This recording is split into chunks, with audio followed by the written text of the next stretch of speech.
ओम श्री परमात्मने नमः। जय श्री कृष्ण मित्रों। आज हम अपनी इस यात्रा के 155 दिन पूर्ण कर लेंगे और मैं आपके सम्मुख अध्याय 3 के 34वें श्लोक को लेकर प्रस्तुत हूँ। पिछले श्लोक में की सबसे बड़ी शंका का ये श्लोक समाधान है। जब पिछले श्लोक में कृष्ण ने कहा कि सब कुछ स्वभाव के वश में है और जबरदस्ती करने से कुछ नहीं होगा, तो कोई भी निराश हो सकता है कि फिर तो हम अपने स्वभाव के गुलाम हैं। लेकिन इस श्लोक में कृष्ण उस गुलाम बनाने वाली असली कड़ियाँ, जिसे राग और द्वेष, अटैचमेंट या एवर्जन को पकड़कर हमारे हाथ में चाबी सौंप देते हैं। प्रसंग यह है कि कृष्ण समझा रहे हैं कि यद्यपि स्वभाव बहुत शक्तिशाली है, लेकिन इसका यह अर्थ नहीं है कि मनुष्य असहाय है। वह अपनी इंद्रियों की पसंद नापसंद के जाल से बचकर अपने स्वभाव को शुद्ध कर सकता है। तो श्लोक की तरफ बढ़ते हैं। इंद्रियस्येन्द्रियस्यार्थे रागद्वेषौ व्यवस्थितौ तयोर्नावशमागच्छेत् तौ हि अस्य परिपन्थिनौ। एक बार और सुनिए। इंद्रियस्येन्द्रियस्यार्थे रागद्वेषौ व्यवस्थितौ तयोर्नावशमागच्छेत् तौ हि अस्य परिपन्थिनौ। अब चरणबद्ध तरीके से इसका उच्चारण समझिए। पहले चरण में एक ही शब्द है, इंद्रियस्य और इंद्रियस्यार्थे, दोनों शब्द मिला के बनाए, इंद्रियस्य और इंद्रियस्यार्थे। तो उच्चारण करते समय इंद्रियस्येन्द्रियस्यार्थे। दूसरे चरण में देखिए, रागद्वेषौ और व्यवस्थितौ। रागद में हमने आघात लेते रागद कहा, फिर द्वेषौ, देवशौ के संग मैंने व का आघात लिया क्योंकि आगे वाला शब्द व्यवस्थितौ है। तो रागद्वेषौ व्यवस्थितौ। और तीसरे चरण को देखिए, तयोर एक साथ कहा और ना, तयोर ना वशमागच्छेत्, वश कहा फिर मागच्छेत्, तयोर्ना वशमागच्छेत्। और आखिरी चरण को देखिए, तौ ही और अस्य मिलके यस्य हो जाता है और परिपंथिनौ, तौ ही अस्य परिपंथिनौ।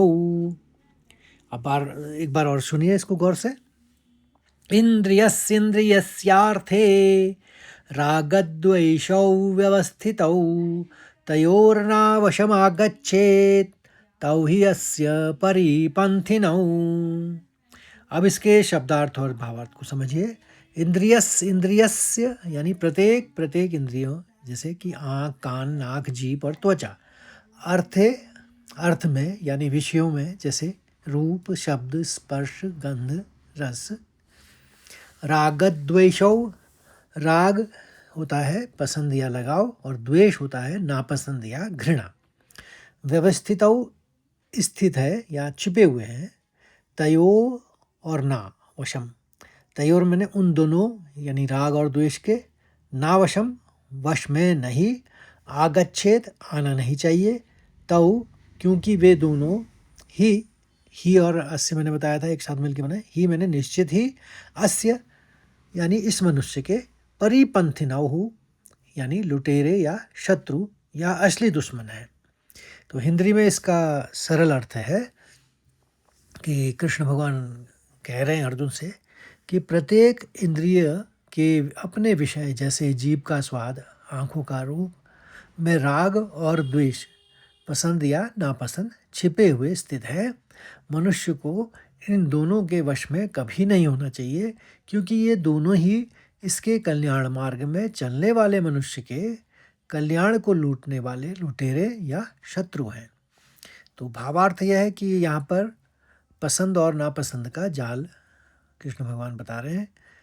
इंद्रियों का खेल, हमारी इंद्रियों की बनावट ऐसी है कि कुछ चीज़ें उन्हें अच्छी लगती हैं, जिसे हम राग कहते हैं, और कुछ चीज़ें बुरी, जिसे हम द्वेष कहते हैं।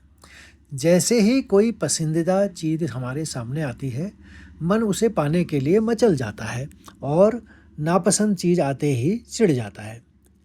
असली दुश्मन परिपंथनो जिसे कहा है, परिपंथी का अर्थ होता है कि रास्ते में छिपकर लूटने वाला डाकू कृष्ण कहते हैं कि तुम्हारे भीतर की परिस्थितियाँ या कोई दूसरा व्यक्ति तुम्हारा दुश्मन नहीं है। तुम्हारे असली दुश्मन तुम्हारे अपने भीतर बैठे राग और द्वेष है, जो तुम्हारी बुद्धि और विवेक को हर पल लूट लेते हैं। समाधान: वश में क्या नहीं है हमारे। कृष्ण यह नहीं कह रहे हैं कि तुम अपने इंद्रियों को पूरी तरह से नष्ट कर दो। वे कह रहे हैं कि जब मन में किसी चीज को लेकर बहुत ज़्यादा लगाव या क्रेविंग या नफरत पैदा होती है, तो उसके वश में आकर कोई फैसला मत करो। अपनी पसंद नापसंद से ऊपर उठकर यह देखो कि इस समय तुम्हारा कर्तव्य क्या है। तो आशा करता हूँ मित्रों, आपको यह श्लोक अच्छी तरह से समझ में आ गया होगा, और अच्छा लगे तो प्लीज़ लाइक करिए, शेयर करिए और अपने अन्य साथियों को इस मार्ग से जोड़िए ताकि वे भी लाभान्वित हो सकें। कल फिर एक नए श्लोक के साथ मिलते हैं, यानी 35वें श्लोक के साथ।